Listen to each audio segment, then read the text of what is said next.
Hi, welcome to lesson 24C, the standard normal distribution, or the Z distribution. The goal of today's lesson is to learn the Z distributions, what they are, and how to use them. So, I was telling you about the normal distribution curve before, and effectively it is, as I draw a very rough sketch of this, it's a normal bell curve. Excuse me, it's symmetric about the center. Our mean is right in the center here.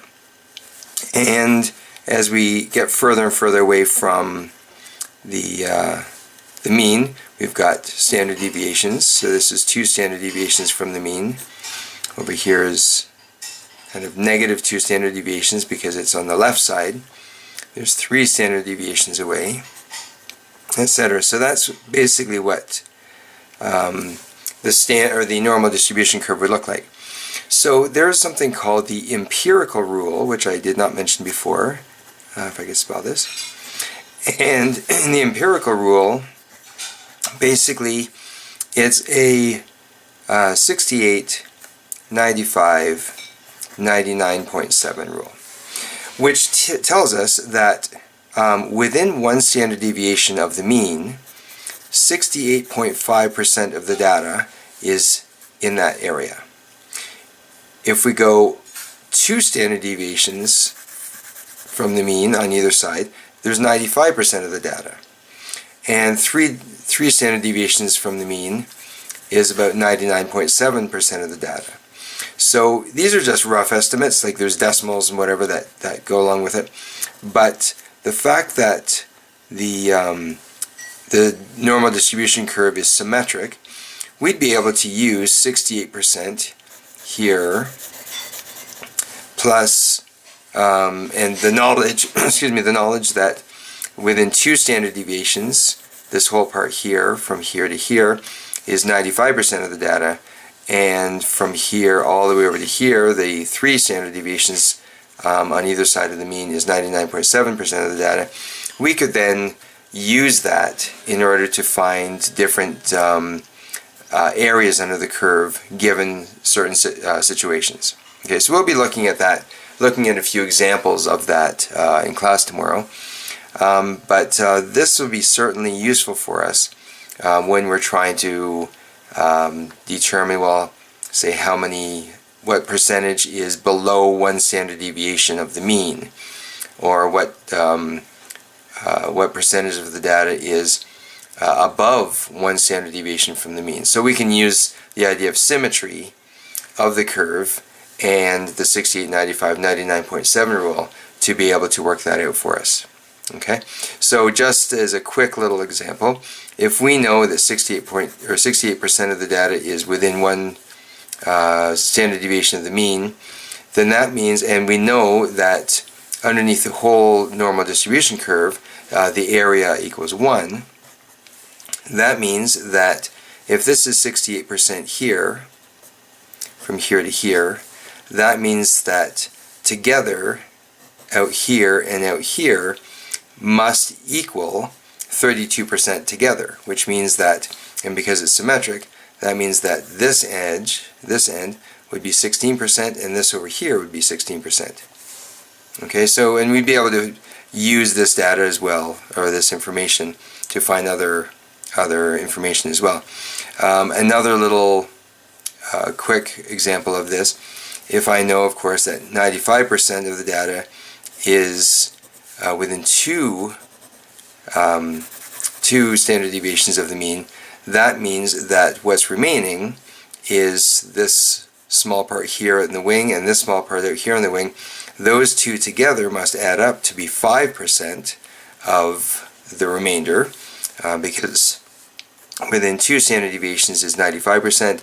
The others, the rest of it out here must be 5%, which means this part here above 2% or 2 standard deviations of the mean must be 2.5% of the data, and below 2 standard deviations of the mean would also have to be 2.5%. Okay, so there's ways of using this information in this empirical rule to help us find different areas under the curve. Okay, so that's all fine and good.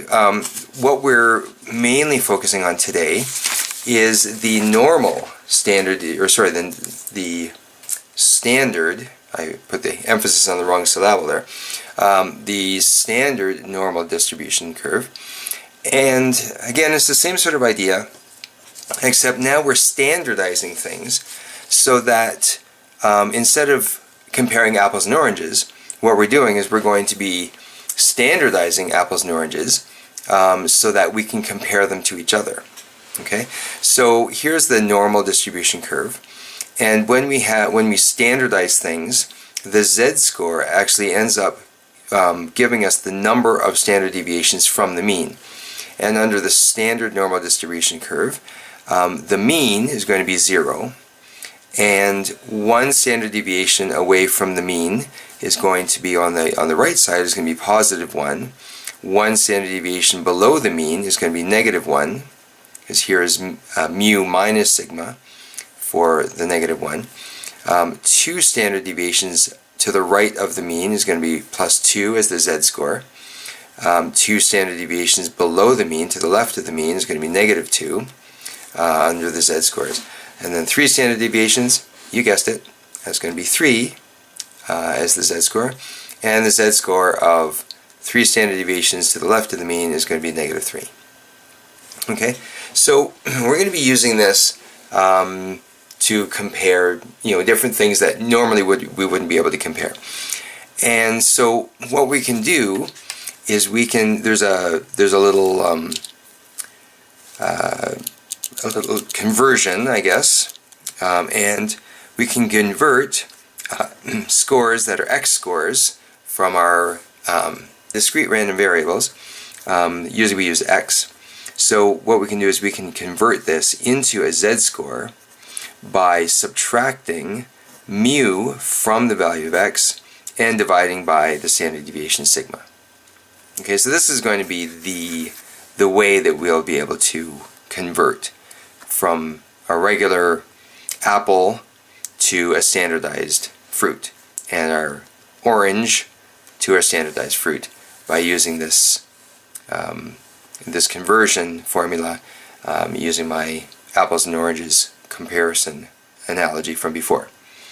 So we know the mean for the standard deviation, or the standard normal distribution. The mean is going to be 0, and the standard deviation is going to be 1. Those are things we know. And what we can say is, we've used this this notation before, we can say Z is distributed as the normal distribution where the mean is 0 and the variance is 1. Now the nice thing about variance is just the standard deviation squared, and the square root of variance is just 1, again, for the standard deviation. Okay, so basically this is what we're going to be using to convert from our regular x scores to our z scores, and we're going to be making sure that we recall that our population mean, mu, is 0, and our standard deviation is 1. Okay, so that's about it. What we're going to do is we're going to look at some examples tomorrow. What I'd like you to do, now that you finish this video, please look at example 5 on page 642.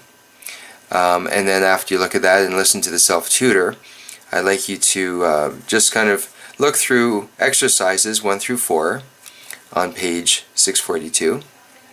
And then once you've done that, listen to example 6 on page 643, and then follow that by just kind of glancing through exercises 5 through 6 on page 643 as well. And then we'll have time, of course, to go through the examples tomorrow in class and give you time to do these practice exercises as well, and ask whatever questions you may need to fully understand this material. So, thanks for watching, and we'll see you in class.